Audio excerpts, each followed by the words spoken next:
friends, this is Yogesh Popat and today we are here with the topic terminologies for spherical surfaces, which is related to optics. So if you see here, I have just considered the two spherical mirrors which are categorized as concave mirror and convex mirror. If you consider this sphere to be the imaginary sphere, and if I cut out this portion separately, so it will look like this. Now in this, if I polish the bulged out part, this is called the bulged out part and this is called the caved part. Okay, so if it is like this is called the caved part and this is called the bulged out part.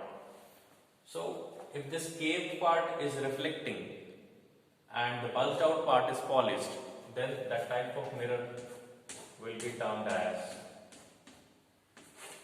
concave mirror. If the bulged out part is reflecting and the caved part is polished,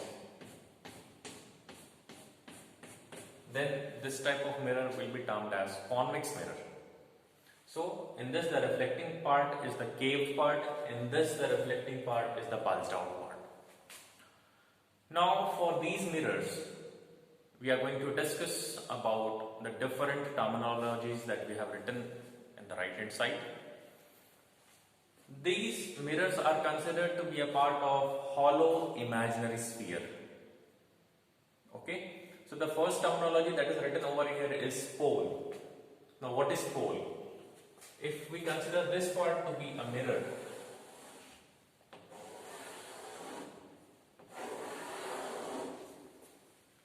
so pole is basically, it is the midpoint of the mirror. The midpoint of the mirror is called pole.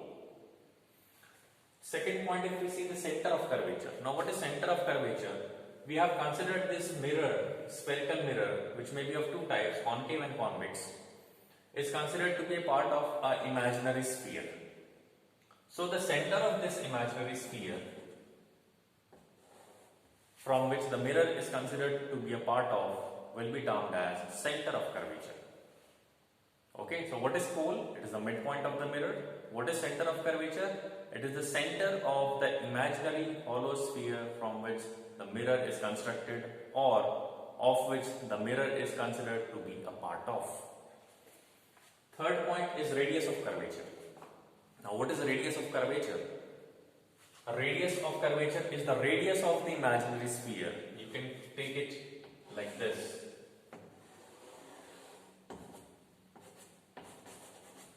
The radius of the imaginary sphere of which the mirror is considered to be a part of. Okay, so this is the hollow sphere, imaginary sphere from which these two mirrors are constructed. The center of this hollow sphere will be termed as the center of curvature. The radius of this mirror will be termed as the radius of curvature. Okay, you may draw it here also from C to P. Also this will be radius of curvature. So this will also be R. Okay. Next point is focus and focal length. Now to indicate focus and focal length, I need to draw a different diagram. So I will just change this diagram to indicate focus and focal length. Now what is focus here?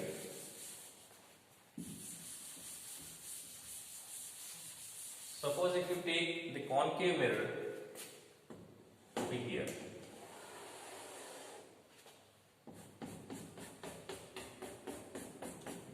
In this concave mirror, we have understood that the caved part is reflecting, due to which this will have a converging property. How it will have a converging property? Let us see. The midpoint of the mirror, I told you that it will be pole, and the line joining the center of curvature and pole is termed as principal axis. This line, this imaginary line, will be termed as principal axis. Now, if the incident rays are parallel to the principal axis, so let us take two incident rays parallel to the principal axis. You can take more also if you want.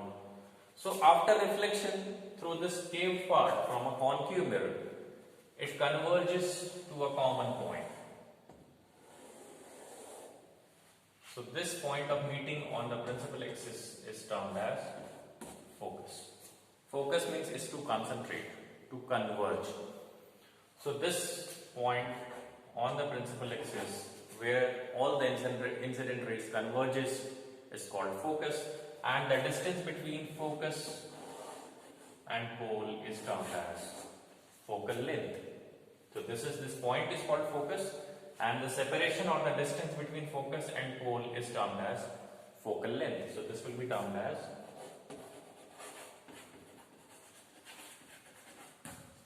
focal length. Okay, so we had a discussion on pole, we had a discussion on center of curvature, we had a discussion on radius of curvature. Radius of curvature will be from C to T. This will be radius of curvature. Principal axis, I have told you that the line joining, you may define it the principal axis as the line joining center of curvature, focus and pole. Can also be referred as principal axis. Now what is aperture here? If I mark it as point M1 and this end to be M2. So this effective length of the mirror is termed as aperture. Okay. Now this is the ray diagram of the focus for concave mirror where the rays are actually meeting at a common point which is called focus. So this will be termed as a real focus. But if we draw it for convex mirror, what will happen?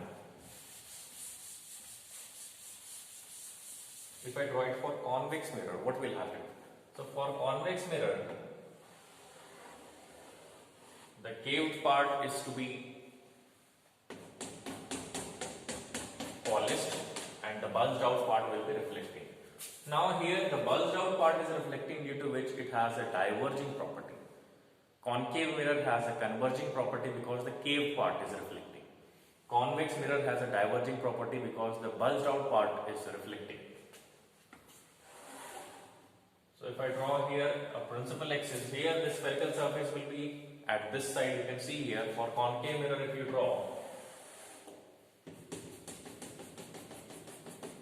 this side will be considered as the part of hollow sphere, but in convex mirror this will form the hollow sphere like this. Okay, so focus and center of curvature will lie at the right hand side of the convex mirror. How? Suppose again two rays are parallel to the principal axis, but this convex mirror has a diverging property, so these rays will diverge. The reflected rays will diverge. The reflected rays will diverge. Now here you can see these two reflected rays are diverging. That means definitely they are not going to meet at the left hand side. So what we have to do, we have to extend these reflected rays behind the mirror like we did for plane mirror. So if I extend this reflected ray 1 and reflected ray 2 behind the mirror, so approximately it will meet at this common point, so this will be termed as focus. And since here the rays appears to meet at focus, so this will be termed as a virtual focus. So for convex mirror, generally the focus will be considered as a virtual focus because it is behind the mirror.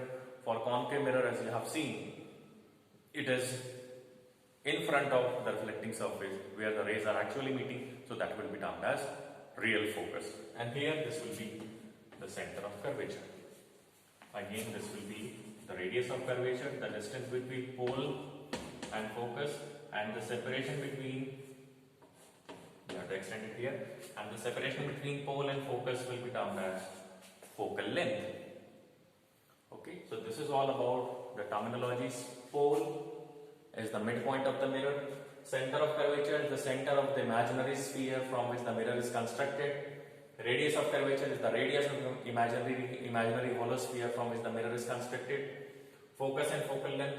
Focus is the point where all the reflected rays converges or appears to converge on the principal axis. That will be termed as focus, and the separation between focus and pole will be termed as focal length.